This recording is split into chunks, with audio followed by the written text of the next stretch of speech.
Bonjour à tous. Dans cette vidéo, je vais vous faire découvrir les principales fonctionnalités du logiciel de gestion de ressources humaines EP GRHEP+, développé par Logitech Solutions.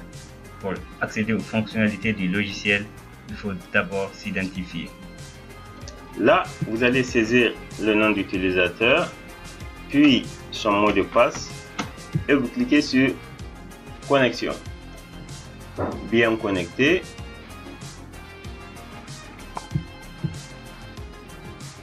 Une fois connecté, vous allez procéder à la configuration de votre logiciel. Vous venez au niveau du menu Configuration.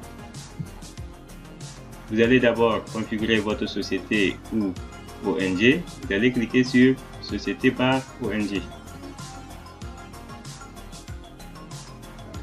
Là, vous allez saisir le nom de votre société, sa forme, l'adresse ici. Vous avez ici le quartier, le numéro du téléphone, le nom du dirigeant de l'entreprise ici et sa fonction. À ce niveau, vous allez configurer la personne qui approuve le salaire. Donc ici, vous allez mettre le nom de l'approbateur ici et sa fonction. Et vous allez joindre le cachet de l'approbateur et vous enregistrer. Après, vous allez configurer la banque. Vous allez mettre ici le nom de votre entreprise, le nom de la banque ici. Vous mettez le numéro du compte. Si le compte est actif, vous l'activez ici. Vous mettez ici l'intitulé du compte. Voilà, ici c'est l'agence où a été ouvert le compte, le nom du gestionnaire de compte, son contact et son email. Et vous enregistrez. Après, vous allez configurer les différents départements qui existent au sein de votre entreprise. On a déjà quelques exemples ici. Administration, logistique, programme. Vous pouvez ajouter autant de départements en fonction de vos besoins. Après, vous allez configurer les différentes fonctions ou bien les différents postes au sein de votre entreprise. On a déjà quelques exemples ici. Chef de bureau, logisticien, financier, etc. Vous pouvez ajouter autant de fonctions en fonction de vos besoins. Après, vous allez configurer les différents projets qui interviennent au sein de votre ONG. Donc, la précision que je voudrais apporter, cela s'applique uniquement pour les ONG et associations. Les sociétés et les entreprises ne sont pas concernées par cette rubrique. Déjà ici, on a des projets qu'on a déjà enregistrés. Une ONG peut avoir un ou plusieurs projets en cours. Là, vous allez saisir le nom du projet, le code du projet et le nom du bailleur, celui qui finance le projet, et vous vous enregistrez. Après, vous allez passer à la partie barème de calcul. Là, vous avez charge de famille et barème de l'UTS ici. Ici, nous avons les tranches ici et le montant pour chaque tranche de salaire. Ok. Vous avez ici pour les charges de famille, nous avons ici le nombre de charges et le taux appliqué pour chaque nombre. Après, nous allons procéder à la configuration de cotisation de salaire. Vous avez ici la CNSS au taux de 5,25% pour le salarié et 16,4% pour l'employeur. Donc c'est une cotisation plafonnée à 500 000.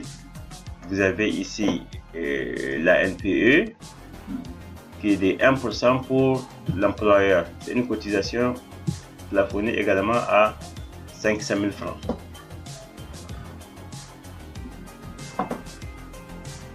Après, vous allez procéder à la configuration des rubriques. L'avantage ici, c'est que vous pouvez ajouter autant de rubriques que vous voulez en fonction de vos besoins. On a ici déjà quelques rubriques: prime de caisse, indemnité de transport, indemnité de logement, etc. Ok, donc ici à ce niveau, vous allez saisir le nom de la rubrique. La catégorie, ça peut être une majoration ou bien une déduction.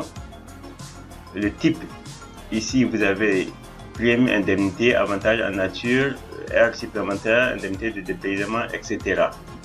À ce niveau, vous allez, si la rubrique est imposable à la CNSS, vous allez la cocher. Si la rubrique est imposable à l'impôt sur le revenu, vous allez également cocher cette partie et vous enregistrez.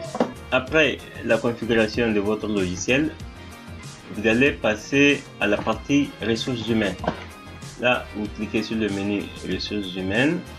Vous avez deux sous-menus qui apparaissent, employé et contrat. Vous allez cliquer sur employé. Donc à ce niveau, on a déjà une liste des employés qui sont déjà enregistrés dans notre base de données. Là, pour ajouter un nouveau employé, vous cliquez sur nouveau et vous saisissez les informations sur l'employé. Vous allez saisir la civilité de l'agent, vous allez saisir le nom de l'employé, son prénom, vous saisissez le matricule de l'employé, le code du projet, le département, le nom de son superviseur, vous cochez employé actif. Au niveau de l'état civil, vous sélectionnez le sexe de l'agent, le statut matrimonial, la nationalité de l'agent, vous saisissez la date de naissance de l'agent, le lieu de naissance, le nombre d'enfants, vous saisissez le nombre de charges. Au niveau des numéros sociaux, vous saisissez le numéro de la carte d'identité, le numéro CNSS, le numéro d'assurance s'il en dispose. Au niveau des coordonnées, vous saisissez l'adresse de l'agent, la ville, vous saisissez le pays de résidence, l'adresse postale s'il en dispose, le numéro du téléphone et son adresse mail. Concernant les informations pour le poste, vous allez sélectionner le titre du poste, la catégorie de l'agent et le lieu de travail. Concernant les informations sur la banque, vous saisissez le mode de paiement, le nom de la banque si c'est un virement et le numéro du compte bancaire. Pour le contact d'urgence, vous saisissez le nom du contact, son numéro du téléphone, son lien avec l'employé. Au niveau des informations sur le conjoint, vous saisissez le nom du conjoint, son adresse.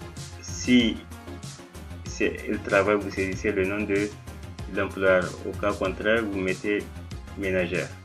Vous avez la possibilité d'ajouter aussi la photo de l'agent. Là, vous cherchez la photo et vous la joignez au formulaire et vous enregistrez. Ici, nous avons notre employé qui est enregistré et nous avons la possibilité d'imprimer la liste du personnel en cliquant sur le bouton imprimer.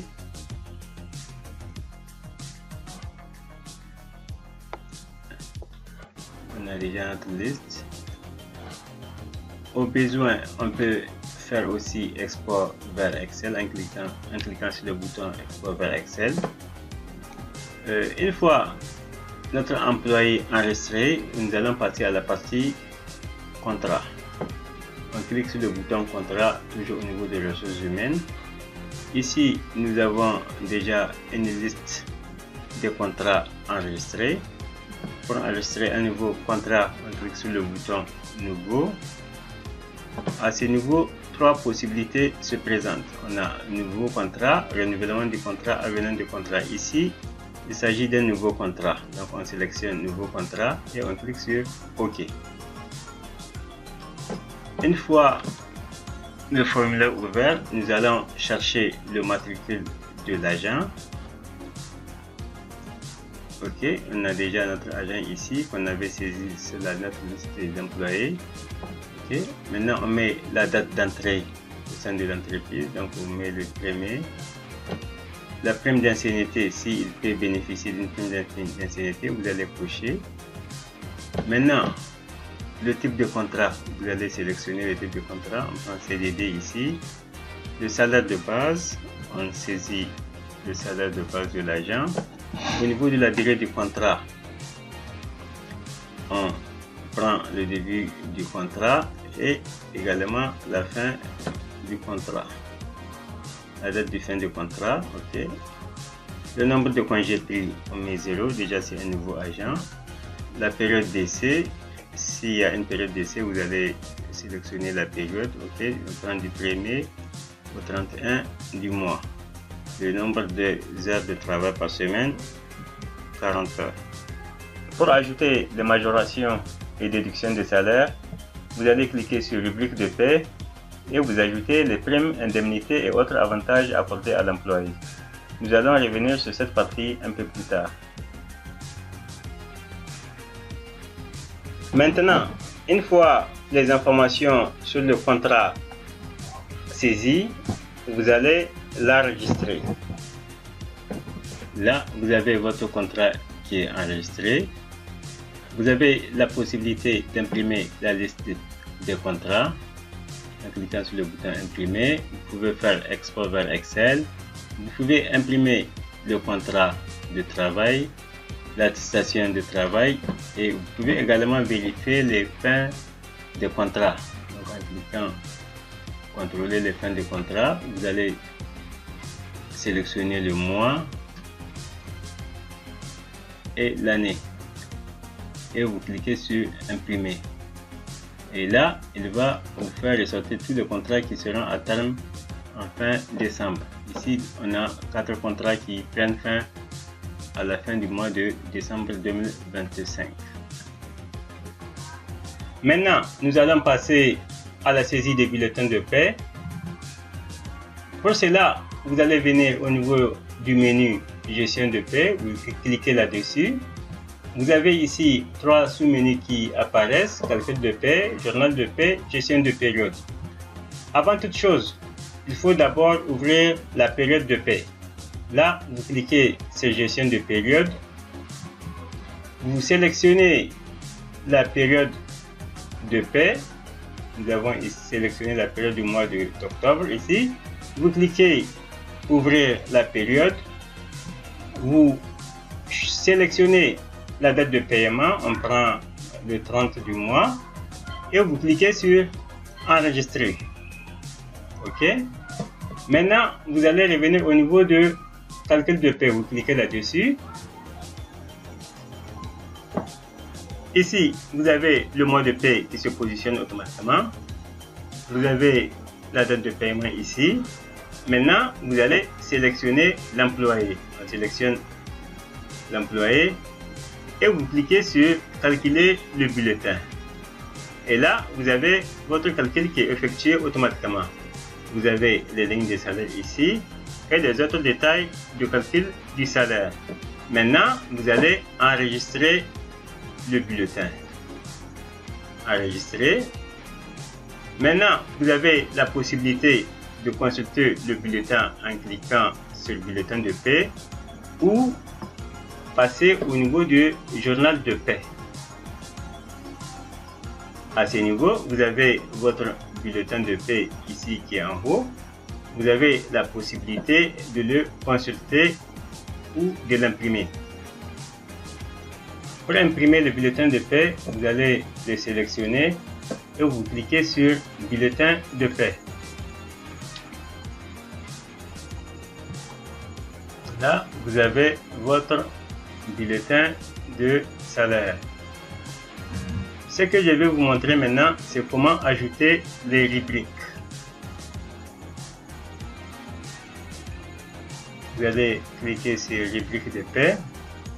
Nous allons ajouter par exemple indemnité de transport pour un montant de 40 000.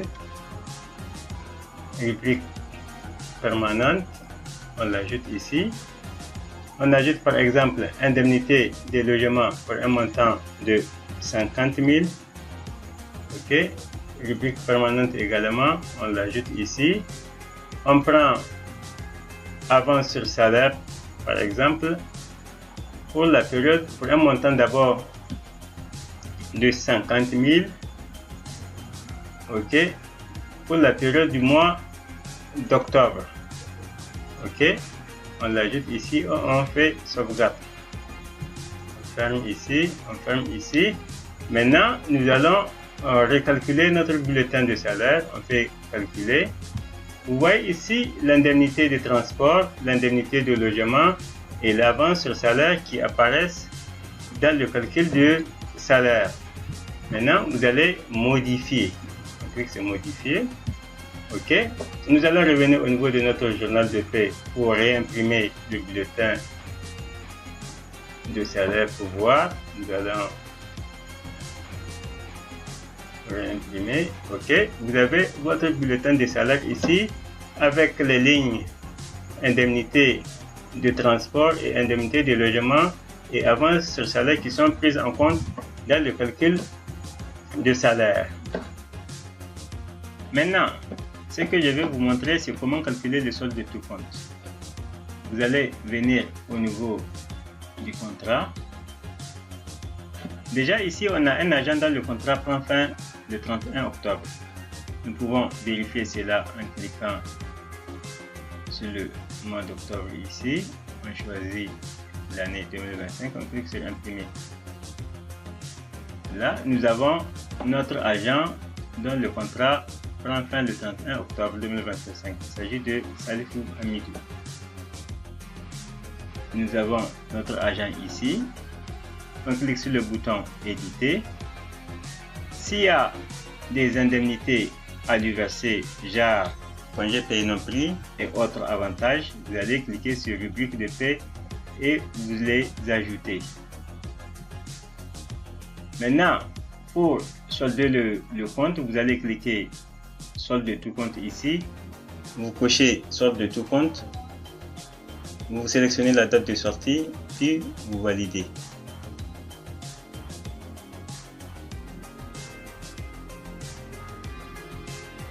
OK.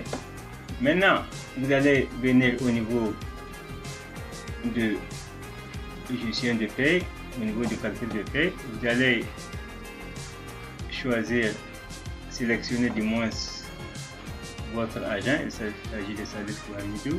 Vous allez calculer le bulletin et vous enregistrer.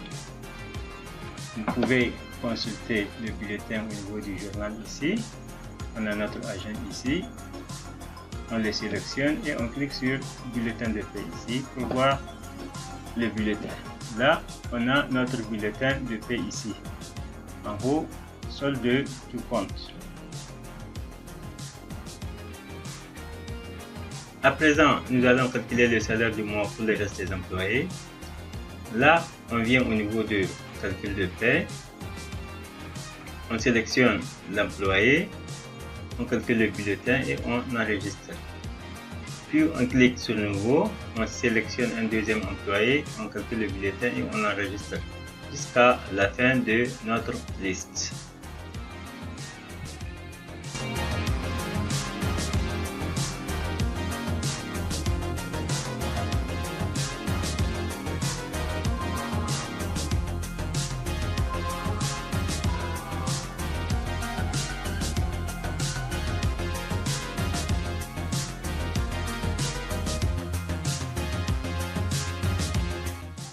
Une fois le calcul de salaire finalisé, vous avez la possibilité d'exporter vos données en format Excel.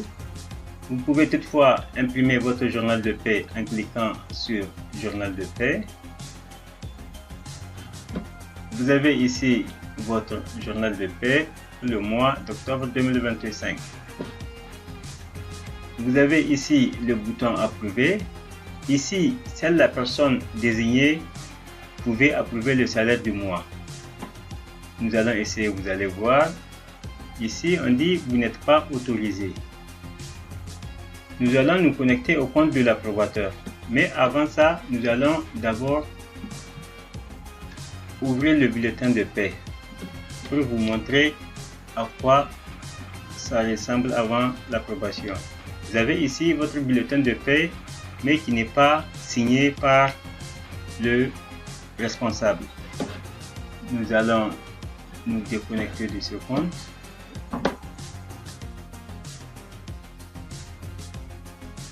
Et nous connecter au compte de l'approbateur. Il s'agit de Monsieur Mohamed. OK. 1, 2, 3. Et on clique sur connexion. Vous êtes bien connecté. Là, nous sommes sur le compte de l'approbateur. Nous allons toujours revenir au niveau de notre journal de paie. Vous allez voir, on va approuver le salaire ici. On clique sur le bouton approuver. Vous voulez approuver la paie du mois d'octobre? Oui. Période de paie approuvée. Et maintenant, on va consulter toujours notre bulletin. Vous allez le voir ici. Comme vous pouvez le constater ici, notre bulletin de paie est signé, cacheté par la personne légalement désignée. Vous avez aussi la possibilité d'envoyer le bulletin de salaire par mail. Vous pouvez soit faire un envoi individuel ou un envoi multiple. Vous avez ici la boîte de réception de l'employé. Pour lui envoyer le bulletin de salaire, vous allez sélectionner le bulletin et vous cliquez sur envoyer.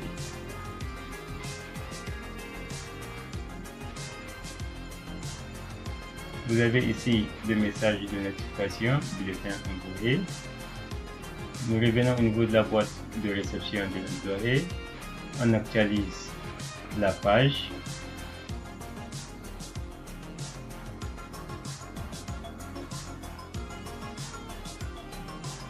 Vous avez ici le mail reçu.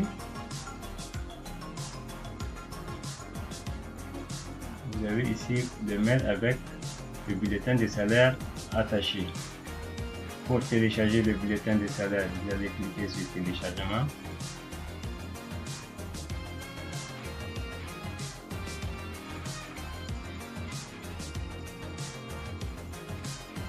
Une fois téléchargé, vous allez cliquer sur ouvrir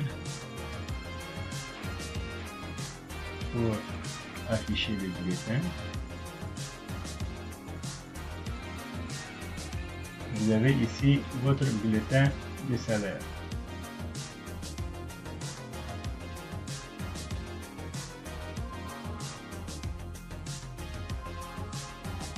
À présent, nous allons passer aux déclarations et aux différents états de paiement.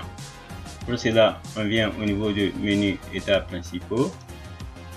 Nous avons ici déclaration CNSS, déclaration ITS, déclaration annuelle récapitulative ITS, ordre de virement, état d'émargement et état des avances. Pour déclarer la CNSS, on clique sur déclaration CNSS. Nous avons ici deux types de déclarations, déclaration trimestrielle et déclaration mensuelle. Pour la déclaration trimestrielle, on coche trimestriel ici et on sélectionne le trimestre. On sélectionne également l'année et on clique sur imprimer.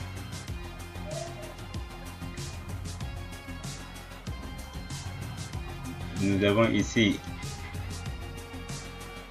la déclaration pour le troisième trimestre de l'année 2025. On a ici le total des salaires du personnel, le total de cotisation CNSS ici. On a ici le total de cotisation à NPE ici et le total à payer. Nous avons ici la liste nominative des salaires à ce niveau. On a le nom des assurés ici et les salaires trimestriels pour chaque employé.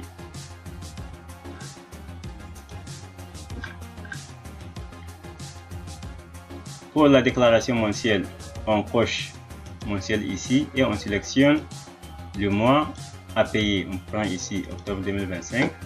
On coche ici déclaration de salaire et on clique sur imprimer. Vous avez ici la déclaration pour le mois d'octobre 2025. OK. Pour imprimer le relevé nominatif des salaires, on coche relevé ici et on clique sur imprimer. Nous avons ici la liste nominative mensuelle de cotisation CNSS, mois octobre 2025. On a le nom des assurés ici et le montant de CNSS pour chaque employé. On a le total ici du mois, ici en bas. Après, on passe à la déclaration mensuelle ITS. On sélectionne le mois à payer. On prend octobre 2025. On prend ici la date de versement. On prend le mois de novembre. On prend le 3 novembre. On coche ici bordereau de versement ITS. Si on doit inclure le mode de paiement, on coche inclure mode de paiement. On sélectionne le mode de paiement. On prend ici chèque bancaire. Ok, on met ici le nom de la banque. On met ici le numéro du chèque et on clique sur imprimer.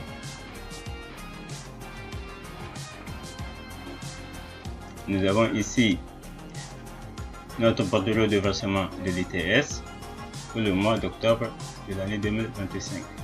On a ici le montant à verser ici qui est de 789 223.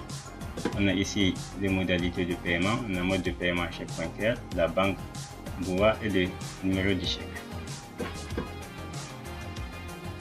On peut aussi imprimer l'état détaillé de l'ITS en cochant ici l'état détaillé et on clique sur imprimer. Nous avons ici l'état détaillé des retenues ITS, okay, avec le nom de l'employé ici et le montant retenu pour chaque employé. À présent, nous allons passer à la déclaration annuelle récapitulative des salaires. Okay. À ce niveau, on a des AR ici, on a bulletin individuel revenu non salariaux et ici bulletin individuel revenu salariaux. Avant d'imprimer la DAR, je vais d'abord vous montrer d'autres fonctionnalités qui entrent dans le cadre de l'établissement de la DAR. Okay. On a ici revenus non salariaux, on a ici deux sous-menus qui apparaissent, on a bénéficiaire et enregistrement des revenus. On clique d'abord sur bénéficiaire. À ce niveau, vous allez enregistrer tous vos prestataires de profession libérale. Par profession libérale, il faut entendre les avocats, les huissiers, les notaires, les cabinets d'experts comptables, etc. Donc, à ce niveau, vous allez enregistrer la civilité. Ça peut être une personne morale ou bien une personne physique. Le nom de l'entreprise ici, sa forme, le NIF ici, le numéro de caisse, la profession et l'adresse et vous enregistrez. Ok, après vous allez passer à l'enregistrement des revenus. À ce niveau, vous allez enregistrer tous les paiements effectués à vos prestataires relevant du cadre de profession libérale. Là, vous allez sélectionner ici le nom de du prestataire ici. Ok, on a ici la nature de revenus, ça peut être des honoraires, ça peut être des commissions, etc. On a ici le montant TTC payé, ici le montant de retenue, notamment ISB, et la date de paiement, et vous enregistrez. On a ici rente viagère ici. Ici, il s'agit de montants versés aux employés ou à ses ayants droit pour réparation de dommages causés. Donc, si vous avez ces genres de cas, vous allez les enregistrer à ce niveau. Après, on va venir au niveau des états principaux. On clique ici sur gestion des quittances. À ce niveau, vous allez enregistrer tous les versements de l'ITS effectués au niveau de la DGI. On a déjà ici enregistré les versements du mois de janvier jusqu'au mois de septembre 2025. On va à présent enregistrer le versement du mois d'octobre 2025. Pour cela, on clique sur mois ici et on sélectionne le mois d'octobre ici. On met ici le numéro du portero. Vous avez ici, je vais vous montrer le numéro du portero ici. On a le numéro du portero ici qui est 10 20 25. Ok, vous allez les saisir ici 10 20 25. Ok, et le numéro de 15 de la quittance, il s'agit du numéro qui se trouve sur le reçu délivré par la DGI. On va prendre le numéro par hasard. Ok, la date de la quittance, il s'agit de la date de paiement, je prends le 3 novembre. Ok, le montant de versement, donc ici on a le montant de versement qui est de 789 223. On va reporter le même montant là-bas, 789 223. on prend ici, sélectionne ici l'exercice, il s'agit de l'année 2025 ici, et on clique sur enregistrer. Maintenant, on revient au niveau de notre déclaration DAR. On clique sur DAR ici. Pour imprimer la DAR, on coche ici DAR et on clique sur imprimer.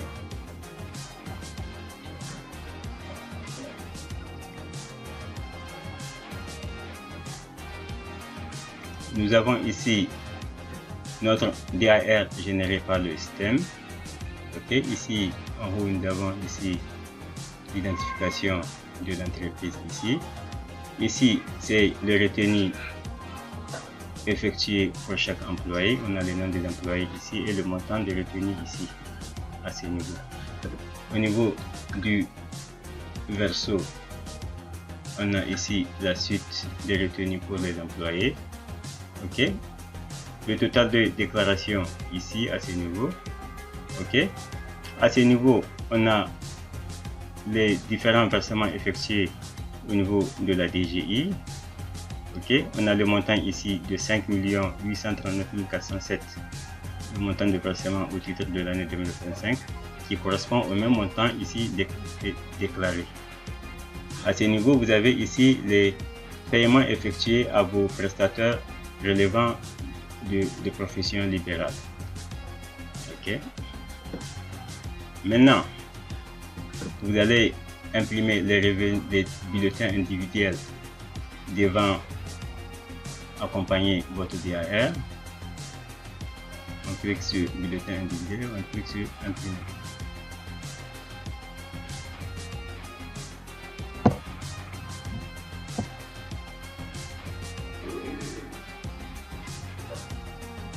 Vous avez ici tous les bulletins de vos employés, les bulletins individuels de vos employés ici. On a le recto ici et le verso, ok. Ça c'est pour le prochain employé. On a le verso ici. On a un autre employé ici, ok. On a les bulletins individuels pour tous les employés. À ce niveau ici, les bulletins individuels des revenus salariaux. On clique sur imprimer. Et le système nous génère des bulletins individuels pour tous les prestataires. Okay, on a ici cabinet d'avocat ici et ici expertise comptable ici. Okay. Maintenant, nous allons passer à l'ordre de virement. On clique sur ordre de virement. On sélectionne ici la période. On prend le mois d'octobre ici. On prend ici le compte bancaire ici et on sélectionne ici le projet. On prend tout le projet, on clique sur valider. Vous avez ici votre ordre de virement ici pour le mois d'octobre 2025. Ici on a les noms des employés et ici on a les banques à ce niveau. Ici pour chacun des employés. On a le numéro de compte pour chacun des employés ici. Et le montant à virer pour chaque employé. On a le total à virer qui est de 4 884 586. Maintenant, on passe à l'état d'émargement. On sélectionne toujours le mois et on clique sur imprimer. Nous avons ici l'état d'émargement ici. Ok, aussi voilà le net à payer et ici c'est la partie à émarger. On a le total ici normalement. On a le total. Ok, on a ici les avances sur salaire ici. On clique sur le premier ici du mois d'octobre et ici le 31 décembre et on clique sur valider. Ici on a la situation des avances au titre du mois d'octobre 2025. On a juste un seul agent qui a pris une avance de 50 000. À présent, nous allons passer au prochain module consacré à la gestion de congés absence. Pour cela, on clique sur congés absence. Nous avons ici des sous-menus demande de congé, solde de congé et suivi congé payé. Pour demander un congé, on clique sur demande de congé. Nous avons ici plusieurs types d'absence. Nous avons la permission exceptionnelle, congé libéral, absence non justifiée, congé maladie, congé de veuvage, congé payé. Pour demander un congé, on sélectionne d'abord l'employé, on sélectionne le type d'absence, on prend permission exceptionnelle ici, et on clique sur nouveau. Maintenant, vous allez sélectionner la date du début de permission. On prend par exemple le 24 ici, et la date de fin, on prend le 25. On sélectionne la date de la demande, on prend le 20, et on sélectionne le motif de permission. On prend ici mariage d'un frère, et on clique sur valider. OK. Vous avez ici votre permission exceptionnelle ici qui est de 2 jours, du 24 au 25. Maintenant, nous allons passer à un deuxième exemple. On prend l'employé, on prend cette fois-ci congé payé, on clique sur nouveau, on sélectionne la date du début, on prend le 24 ici, et la date de fin de congé, on prend le 31. On sélectionne la date de la demande, on prend le 20 et on clique sur valider. OK. Nous avons ici notre demande de congé de 8 jours du 24 au 31 octobre 2025. Maintenant, pour consulter le solde de congé, on clique sur solde de congé. Pour imprimer le solde de congé de tous les employés, on clique sur tous les employés et on clique imprimer. Pour consulter le solde de congé d'un employé, on sélectionne l'employé et on clique sur imprimer. Nous allons ici consulter le solde de congé de tous les employés. On clique sur imprimer.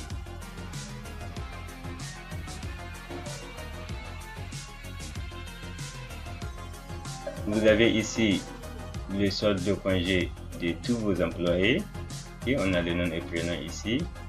On a le total de congés acquis par chaque employé. On a le total de congés payés par chaque employé et le total de congés restants pour chaque employé. Maintenant, pour faire le suivi de congés payés, on clique sur suivi congés payés. On sélectionne ici la période de congé à consulter. On prend par exemple du 1er octobre au 31 octobre 2025. OK. On sélectionne tous les personnels ici et on clique sur imprimer.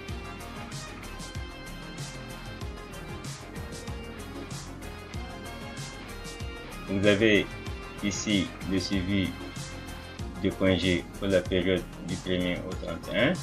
On a ici 2 employés qui ont pris des congés annuels. OK. À présent, nous allons voir la dernière partie consacrée à la gestion de présence. Ce système de pointage automatique remplace la méthode traditionnelle utilisée par plusieurs services qui consistait à placer des registres de présence au bureau. Avec ce système, il suffit tout simplement de scanner le code barre qui se trouve sur la carte de l'employé et automatiquement l'agent est pointé. Nous allons voir comment cela fonctionne. Pour cela, on vient au niveau du menu présence, on clique là-dessus. Pour générer le code QR qui sera placé sur la carte de l'employé, on clique sur code barre employé. On sélectionne l'employé et on clique sur générer code barre. Vous avez ici le code barre qui sera placé sur la carte de l'employé. On a ici un exemple de carte. Vous avez le recto ici et le verso sur lequel est placé le code QR. Pour scanner le code barre de l'employé, on utilise le scanner de code barre. On en a plusieurs modèles.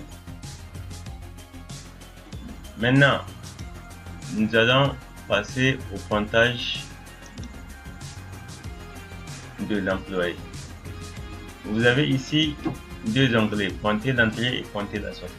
Pour pointer l'entrée, on clique sur pointer l'entrée ici et on scanne le code QR qui se trouvant sur la carte de l'employé. Ici, on dit pointer avec succès.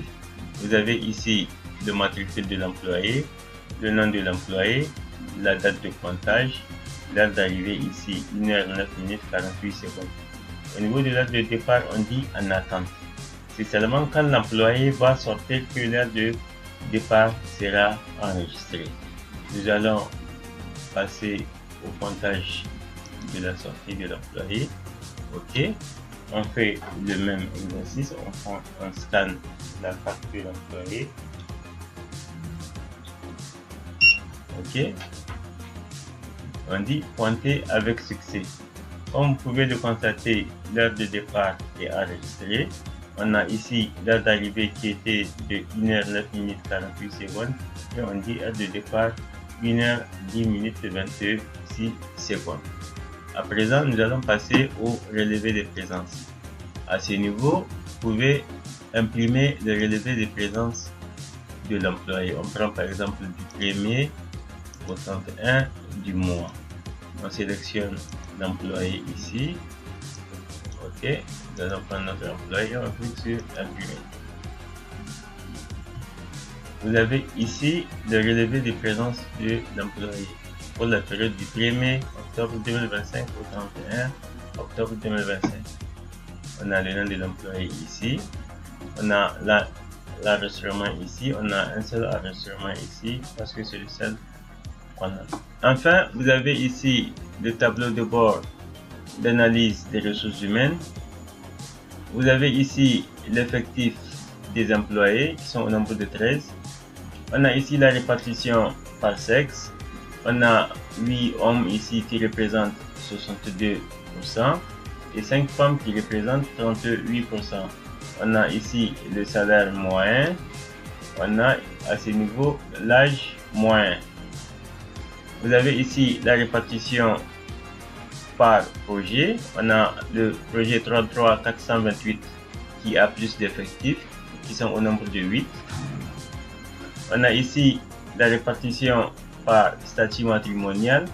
On a les mariés qui sont au nombre de 8 qui représentent 62%. On a ici les divorcés en bleu. Vous avez les célibataires qui sont ici en rouge et les veuves qui sont ici en jaune. Vous avez ici la répartition du salaire par mois au titre de l'année 2025. Vous avez ici la répartition par département. On a ici le programme qui a plus d'effectifs qui sont au nombre de 5. Vous avez ici l'administration, logistique, IT, finance. Vous avez ici un tableau d'alerte de contrats qui seront à terme de moins de 30 jours. On a ici un contrat qui prend fin le 31/10/2025. À ce niveau, vous avez un tableau d'alerte de solde de congé de plus de 30 jours. On a ici un agent dont le solde de congé est de 42,5 jours. Pour plus d'informations, rendez-vous sur WhatsApp au 96 10 88 37 ou à l'adresse hsalifmoussa@yahoo.com.